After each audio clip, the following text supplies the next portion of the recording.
నమస్తే, welcome to Spain news.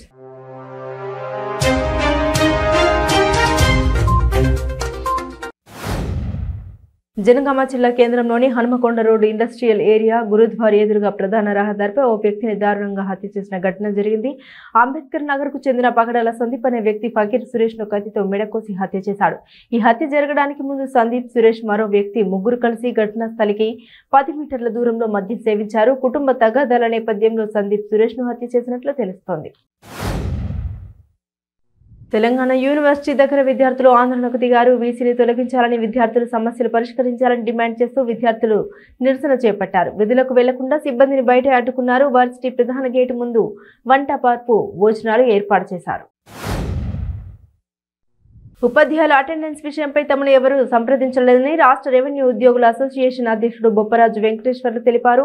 Attendance విషయంలో ప్రభుత్వం ఎలా చెబితే అలా అనుసరించాల్సిన బాధ్యత ఉద్యోగులపై ఉందని, అయితే ఫీల్డ్ స్టాఫ్ కి మినహాయింపులు ఇవ్వాలని, నెట్వర్క్ సమస్యలను దృష్టిలో ఉంచుకొని తగిన ఏర్పాట్లు చేయాలని అన్నారు.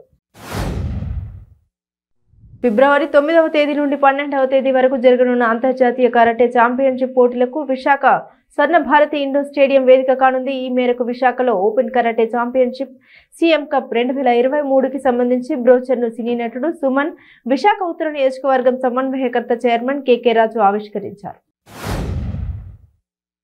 కేంద్రంలోని నరేంద్ర మోడీ ప్రభుత్వం నినాదాలకే పరిమితమైందని సిపిఐ రాష్ట్ర సహాయ కార్యదర్శి జేవి సత్యనారాయణమూర్తి వివరించారు. ఈ నెల 26, 27, 28 తేదీల్లో సిపిఐ ఆంధ్రప్రదేశ్ రాష్ట్ర 27వ మహాసభలకు సంబంధించిన పోస్టర్ను విశాఖ సిపిఐ కార్యాలయంలో ఆవిష్కరించారు.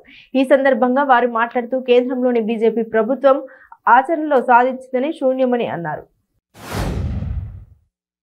మంచిర్యాల జిల్లా మందమరి పట్టణంలో ప్రెస్ క్లబ్ ఆధ్వర్యంలో 75వ స్వాతంత్ర వేడుకల్లో భాగంగా మందమరి జర్నలిస్టులు వజ్రోత్సవాలు జరుపుకున్నారు. ముఖ్య అతిథిగా ఏసీపీ ఎడ్ల మహేష్, మందమరి పట్టణ SI Chandrakumar, MRO Srinivas, municipal commissioner Raju మరియు మందమరి పట్టణంలో స్కూల్ విద్యార్థులు, ఉపాధ్యాయులు ఈ కార్యక్రమంలో పాల్గొన్నారు. జగిత్యాల జిల్లా మెట్పల్లి మండలం బండలింగాపూర్ గ్రామాన్ని మండలంగా ప్రకటించాలని 3 రోజులుగా రిలే నిరాహార దీక్షలు నిర్వహిస్తున్నారు గ్రామస్తులు. స్థానికుడు రమేష్ మాట్లాడుతూ బండలింగాపూర్ సంస్థానానికి చుట్టుపక్కల 40 గ్రామాల నుండి శిస్తు కట్టేందుకు వచ్చేవారని, క్రమక్రమేణా ప్రాబల్యాన్ని కోల్పోతుందని, తెలంగాణ ప్రభుత్వం పరిపాలన సౌలభ్యం కోసం చిన్న జిల్లాలు ఏర్పాటు చేసినప్పుడే మా గ్రామం మండలంగా ప్రకటిస్తారని ఆశించామని, ఇప్పటికైనా స్థానిక ప్రజాప్రతినిధులు, ఎమ్మెల్యే, ముఖ్యమంత్రి చొరవ తీసుకొని మా గ్రామాన్ని మండలంగా ప్రకటించాలని కోరారు. జగిత్యాల జిల్లా మెట్పల్లి పట్టణంలోని రాష్ట్ర వ్యాప్త వీఆర్ఏ ఐక్యవేదిక పిలుపు మేరకు మెట్పల్లి రెవెన్యూ డివిజన్లోని 3 మండలాలు మెట్పల్లి, మల్లాపూర్, ఇబ్రహీంపట్నం వీఆర్ఏలు సమ్మె సందర్భంగా 3 మండలాల వీఆర్ఏలు ఏకలవ్య విగ్రహం వరకు ర్యాలీ చేస్తూ నిరసన వ్యక్తం చేశారు. ఈ సందర్భంగా వారు మాట్లాడుతూ పే స్కేల్ అర్హత ఉన్న వారికి ప్రమోషన్తో పాటు 55 సంవత్సరాలు పైబడిన వారి కుటుంబాలకు వారసత్వ ఉద్యోగాలు కల్పించాలని ప్రభుత్వాన్ని డిమాండ్ చేస్తున్నట్లు తెలిపారు. కోరుట్ల పట్టణంలోని భారత స్వాతంత్ర వజ్రోత్సవాలను పురస్కరించుకుని రాష్ట్ర ప్రభుత్వ ఆదేశాల మేరకు జగిత్యాల జిల్లా వైద్య ఆరోగ్య శాఖ ఆధ్వర్యంలో లయన్స్ క్లబ్ ఆఫ్ కోరుట్ల నిర్వహణలో స్థానిక ప్రభుత్వ వైద్యశాలలో జరిగిన మెగా రక్తదాన శిబిరానికి విశేష స్పందన లభించింది. 75వ స్వాతంత్ర దినోత్సవాన్ని పురస్కరించుకొని 75 రక్తదాతల నుండి రక్తదానం స్వీకరించాలని టార్గెట్ పెట్టుకోగా 100 మందికి పైగా రక్తదాతలు స్వచ్ఛంద ప్రభుత్వ ఆసుపత్రికి తరలించారు.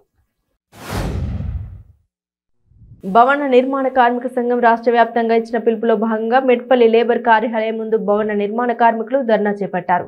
ఈ సందర్భంగా ఏఐటియుసి జిల్లా అధ్యక్షులు సుతారి రాములు మరియు భవన నిర్మాణ కార్మిక సంఘం జిల్లా కార్యదర్శి రామిళ్ల రాంబాబు మాట్లాడుతూ భవన నిర్మాణ కార్మికులకు పెళ్లి కానుక, ప్రసూతి సహాయం, మరణ సహాయం పెంచాలని, కార్మికులకు డబుల్ బెడ్రూమ్ ఇల్లు అమలు చేయాలని, 60 ఏళ్లు నిండిన వారికి 5,000 రూపాయలు పెన్షన్ ఇవ్వాలని ప్రభుత్వాన్ని డిమాండ్ చేశారు.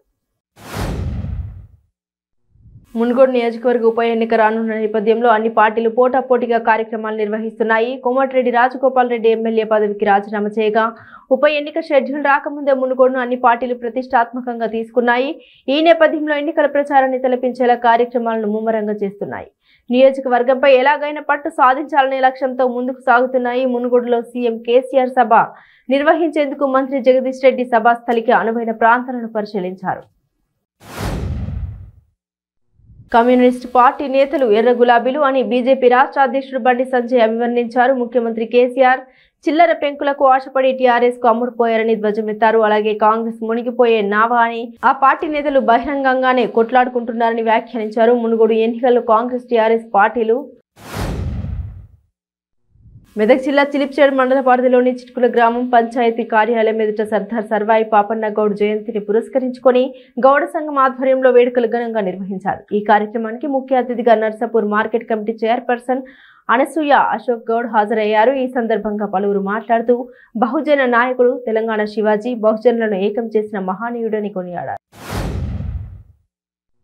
కాణిపాకం స్వయంభూ శ్రీ వరసిద్ధి వినాయక స్వామివారి దేవస్థానంలో శ్రీ స్వామివారిని ఆంధ్రప్రదేశ్ రాష్ట్ర శాసనసభ స్పీకర్ తమ్మినేని సీతారాం వారి కుటుంబ సభ్యులు దర్శించుకున్నారు. వీరికి ఆలయ కమిటీ చైర్మన్ మోహన్ రెడ్డి, కార్యనిర్వాహక అధికారి సురేష్ బాబు స్వాగతం పలికి దర్శన ఏర్పాట్లు చేసి స్వామివారి తీర్థ ప్రసాదాలను అందజేశారు. శ్రీకాకుళం జిల్లా కొత్తూరు మండలం పొన్నుటూరు సచివాలయంపై ఏసీబీ అధికారులు దాడి చేశారు. ఈ దాడిలో పొన్నుటూరు వీఆర్ఓ టి సోమేశ్వరరావు ఒక రైతు నుండి 15,000 లంచం తీసుకుంటుండగా ఏసీబీ అధికారులు పట్టుకున్నట్లు ఏసీబీ సిఐ భాస్కర్ రావు తెలిపారు. రైతు భూమికి సంబంధించి పట్టాదారి పాస్ పుస్తకం కోసం ముటేషన్ చేయడానికి రైతు నుండి డబ్బులు వీఆర్ఓ సోమేశ్వరరావు డిమాండ్ చేశారు. రాజస్థాన్ లో స్కూల్ విద్యార్థి ఇంద్రకుమార్ మేఘవాల్ పై కుల వివక్షతతో దాడి చేసి మృతికి కారణమైన ఉపాధ్యాయుడిని కఠినంగా శిక్షించాలని డిమాండ్ చేస్తూ డాక్టర్ బిఆర్ అంబేద్కర్ కోనసీమ జిల్లా ముమ్మిడివరంలో క్యాండిల్ ర్యాలీ నిర్వహించారు. ఈ కార్యక్రమంలో దళిత సంఘాల నాయకులు, కార్యకర్తలు, పలువురు జర్నలిస్టులు పాల్గొన్నారు. నెల్లూరు జిల్లా రావూరు వద్ద రోడ్డు ప్రమాదం జరిగింది. బైక్ పై ప్రయాణిస్తున్న 2 వ్యక్తులు అక్కడికక్కడే మృతి చెందగా మృతులు కడప జిల్లా రైల్వే కోడూరు మండలం చిన్నరాజుపాడు గ్రామానికి చెందిన సుబ్రహ్మణ్యం, జమ రామయ్యలుగా గుర్తించారు. రైల్వే కోడూరు చిన్నరాజుపాడు గ్రామానికి చెందిన వీరు నెల్లూరు నారాయణ కాలేజీలో చదువుతున్న పిల్లల్ని కలిసి తిరుగు ప్రయాణంలో గ్రామానికి వెళ్తుండగా ఆగి ఉన్న లారీని ఢీకొని అక్కడికక్కడే మృతి చెందారు. నడుస్తున్న కారులో అకస్మాత్తుగా మంటలు చెలరేగాయి. కారులో ప్రయాణిస్తున్న వారు అప్రమత్తం కావడంతో సురక్షితంగా బయటపడ్డారు. గురువారం తెల్లవారుజామున 2:30 గంటల ప్రాంతంలో చంపాపేట్ చౌరస్తా నుండి కర్మాన్ ఘాట్ వైపు ఓ కారు వేగంగా వస్తోంది. అకస్మాత్తుగా కారులో మంటలు చెలరేగడంతో కారులో ప్రయాణిస్తున్న దంపతులు లలిత, శ్రీనివాస్ ఇద్దరు కిందికి దిగడంతో ప్రమాదం తప్పింది. మంటలు క్షణాల్లో కారుకి పూర్తిగా వ్యాపించాయి. అల్లూరి సీతారామరాజు జిల్లా కూనవరం మండలం కరకగూడెంలో విషాదం నెలకొంది. కొండాయిగూడెం, కరకగూడెం మధ్యలో వరద ప్రవాహాన్ని దాటుతూ నీటిలో వృద్ధుడు కొట్టుకుపోయాడు. వృద్ధుడు కొట్టుకుపోవడాన్ని చూసి బయటకు తీశారు గ్రామస్తులు. ఈ సందర్భంగా గ్రామస్తులు మాట్లాడుతూ తమ గ్రామానికి రహదారి సౌకర్యం లేక ఇబ్బంది పడుతున్నామని, ఇప్పటికైనా అధికారులు స్పందించి వెంటనే రహదారి సౌకర్యం కల్పించాలని కోరుతున్నారు. మెగాస్టార్ చిరంజీవి జన్మదిన వారోత్సవ సందర్భంగా పశ్చిమ గోదావరి జిల్లా నర్సాపురంలో చిరంజీవి యువత అధ్యక్షుడు దివి సత్యన ఆధ్వర్యంలో పట్టణంలోని యోగా ఆంజనేయ స్వామి ఆలయంలో మెగాస్టార్ చిరంజీవి ఆరోగ్యాలతో ఉండాలని కోరుతూ ప్రత్యేక పూజలు చేశారు. ఈ కార్యక్రమంలో చిరంజీవి యువత జిల్లా అధ్యక్షుడు కోపల్లి శ్రీనివాస్, నర్సాపురం టౌన్ ప్రెసిడెంట్ బోయిడి శ్రీనివాస్, చిరంజీవి అభిమానులు పాల్గొన్నారు. దేశంలో ఎక్కడా లేని విధంగా మునుగోడులోనే 15% మంది దివ్యాంగులు ఉన్నారని విద్యుత్ శాఖ మంత్రి జగదీష్ రెడ్డి ఆవేదన వ్యక్తం చేశారు. ఈ పాపమంతా గత పాలకులతేనని ఆరోపించారు. ఈ ప్రాంత బిడ్డలు ఫ్లోరైడ్ రకస్తో అవిటివారిగా మారిన గత పాలకులు పట్టించుకోలేదని మండిపడ్డారు. 40 లక్షల మందికి సీఎం కేసీఆర్ పెన్షన్ అందిస్తున్నారన్నారు. భద్రాద్రి కొత్తగూడెం జిల్లా భద్రాచలం నుండి కాళేశ్వరం ప్రాజెక్టు సందర్శనకు బయలుదేరిన సీఎల్పీ బృందాన్ని పట్టణంలోని మణుగురు క్రాస్ రోడ్ వద్ద పోలీసులు అడ్డుకున్నారు. సీఎల్పీ నేత Bhatti Vikramarka, MLC Jeevan Reddy, MLA Sridhar Babu, Mulugu MLA Seethakka, Podem వీరయ్యలతో పాటు పలువురు కాంగ్రెస్ నాయకులు, కార్యకర్తలు కాళేశ్వరం ప్రాజెక్టు సందర్శన కోసం వెళ్లారు. ముందుగానే విషయం తెలుసుకున్న పోలీసులు వందల సంఖ్యలో అక్కడికి వచ్చారు. ప్రాజెక్టుల సందర్శనకు అనుమతి లేదని తేల్చి చెప్పారు.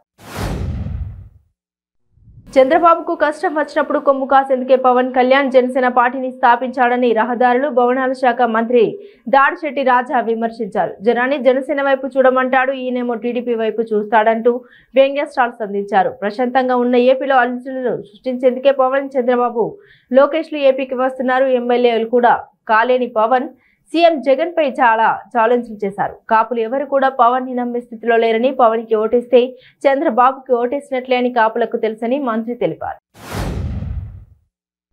జగన్ రెడ్డి దళిత ద్రోహి అని నారా లోకేష్ అన్నారు. విదేశీ విద్యా పథకానికి అంబేద్కర్ పేరు తీసేసి జగనన్న విదేశీ విద్యా పథకం పేరుగా మార్చడాన్ని నిరసిస్తూ తెలుగుదేశం పార్టీ ఎస్సీ నాయకులు నగరంలోని అంబేద్కర్ విగ్రహం వద్ద ఆమరణ నిరాహార దీక్ష చేపట్టారు. మంగళవారం రాత్రి దీక్ష శిబిరాన్ని తెదేపా పార్టీ జాతీయ ప్రధాన కార్యదర్శి నారా లోకేష్ సందర్శించి దీక్షకు సంఘీభావం తెలిపి మాట్లాడారు.